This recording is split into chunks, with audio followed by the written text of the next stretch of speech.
Terima kasih saudara, Anda masih bersama kami. Pemerintah Indonesia mengevakuasi 97 orang dari Iran setelah meningkatnya eskalasi konflik bersenjata di kawasan tersebut. Hingga Minggu, ke-97 orang itu sudah berada di Baku, Azerbaijan. Proses evakuasi dilakukan melalui jalur darat dengan menempuh perjalanan sekitar 16 jam hingga tiba di perbatasan Iran yakni Azerbaijan sebelum nantinya diterbangkan ke Indonesia. 97 orang yang dievakuasi antara lain 93 warga negara Indonesia, 3 staf kedutaan dan 1 warga negara asing Iran yang menikah dengan warga negara Indonesia. Proses evakuasi berjalan lancar dan aman. Tak hanya itu, pemerintah Indonesia juga mengevakuasi 4 WNI melalui Yordania dalam waktu bersamaan.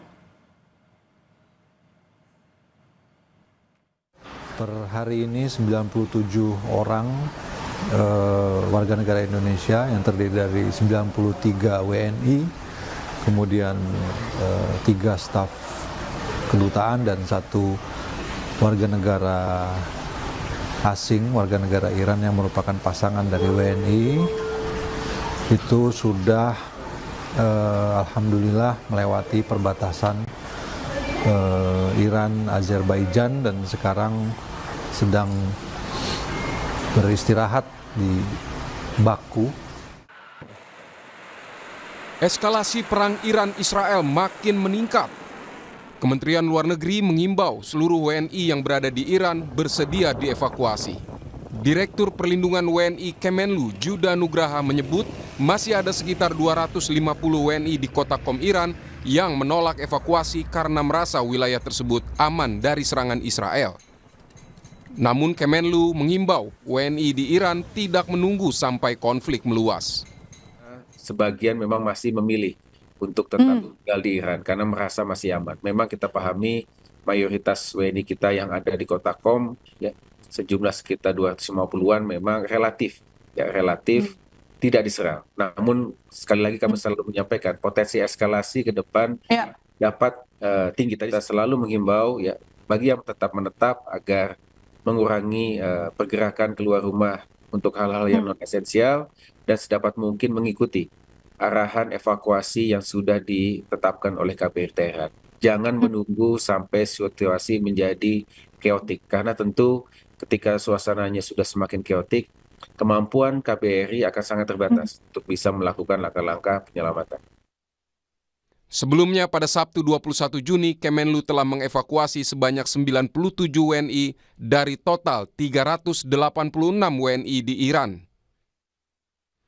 Evakuasi WNI dilakukan lewat jalur darat dari Teheran menuju kota di perbatasan di Azerbaijan. Setelah itu, WNI dijemput oleh petugas KBRI dan dibawa ke Baku, ibu kota Azerbaijan. Mereka menggunakan 4 bus dan mobil menempuh perjalanan selama 16 jam. Setelah beristirahat di Baku, WNI akan diterbangkan ke Jakarta pada 23 Juni. Potensi eskalasi di Timur Tengah semakin meningkat setelah Amerika Serikat menyerang 3 fasilitas nuklir Iran. Pemerintah Indonesia harus bergerak cepat untuk melindungi dan memprioritaskan keselamatan warga negara Indonesia. Tim Liputan Kompas TV. Saudara, saat ini WNI yang berada di Iran tentunya sedang cemas dengan konflik antara Israel dan Iran. Begitu juga dengan keluarga para WNI di tanah air. Seorang WNI di Iran menggambarkan suasana mencekam di Iran. Simak wawancaranya dalam cuplikan program Kompas Malam berikut ini.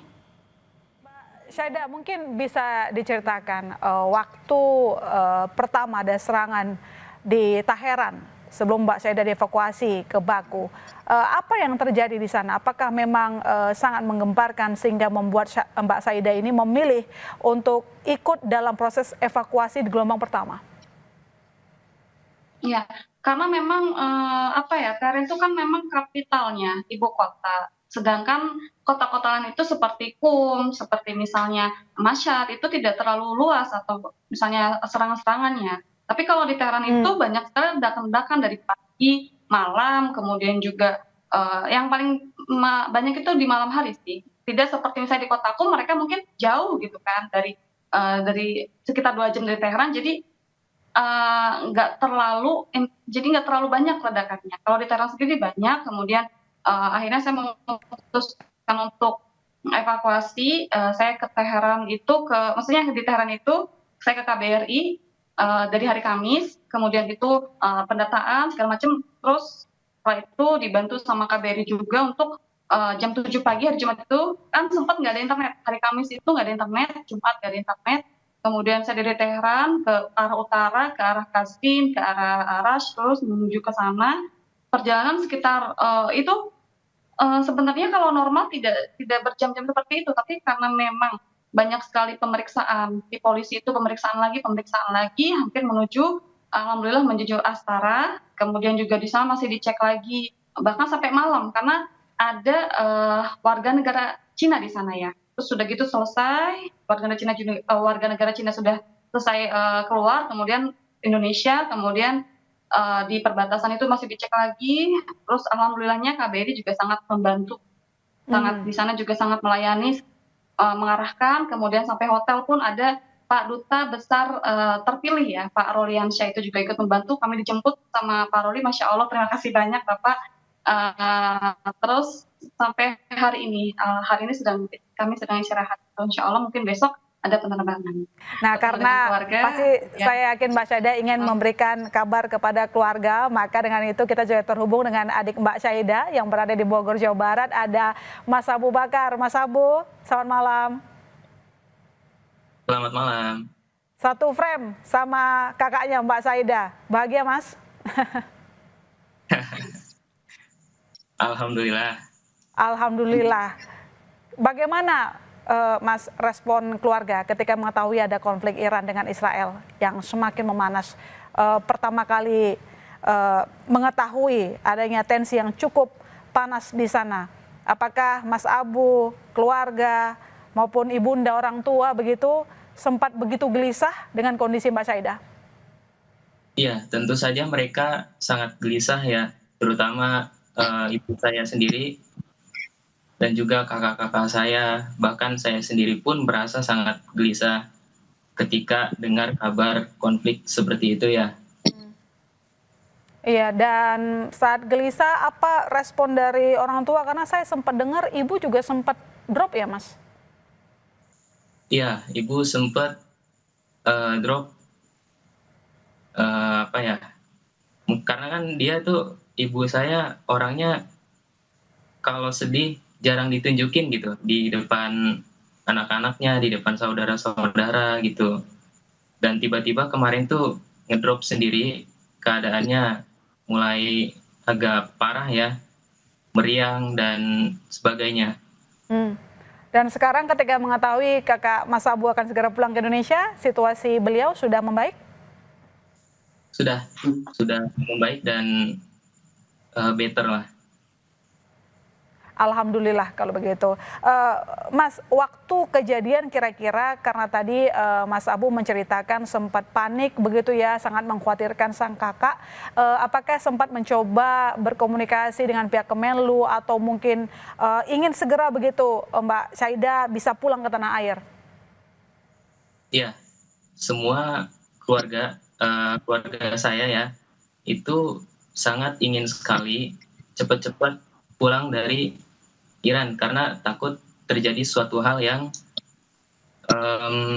tidak ingin terjadi gitu. Nah, karena ada kakak saya yang pertama itu Mas Daud ya, dia sampai minta ke beberapa teman ya untuk memulangkan Syahida. Saya ke Mbak Syahida kalau begitu. Mbak Syahida kan satu dari 97 orang yang memilih untuk pulang dan mau dievakuasi ke Indonesia begitu.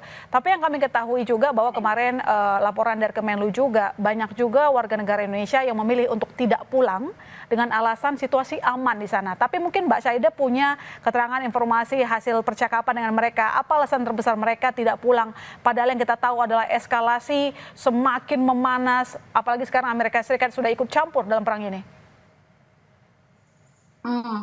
Banyak ya, itu apa namanya, teman-teman kenapa tidak memilih untuk dievakuasi, karena pertama itu di Qom sendiri itu aman, yang tadi saya sampaikan itu ledakannya itu tidak separah di Tehran. Di Tehran itu dari mungkin pagi di jam 3 sore, kemudian malam jam 12, jam 2 itu pasti selalu ada ledakan gitu kan.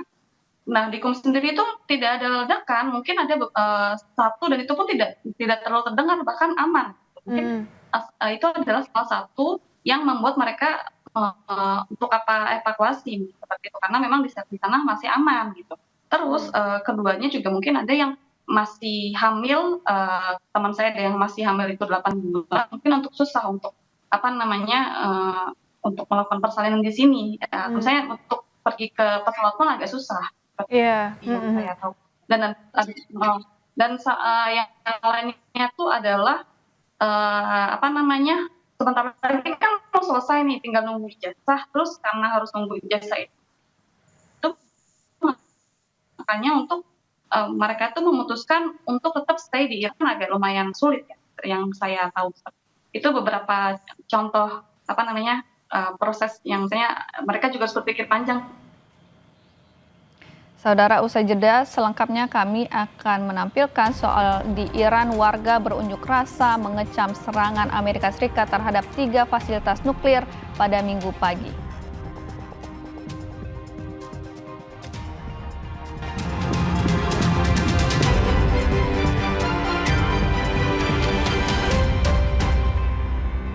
Peristiwa ini terbukti terjadi pelecehan seksual terhadap pasien. Apa sanksi terberat dari ID? Topik-topik hangat dibahas bersama narasumber kredibel. Perusahaan wisata luar angkasa Blue Origin milik Jeff Bezos membawa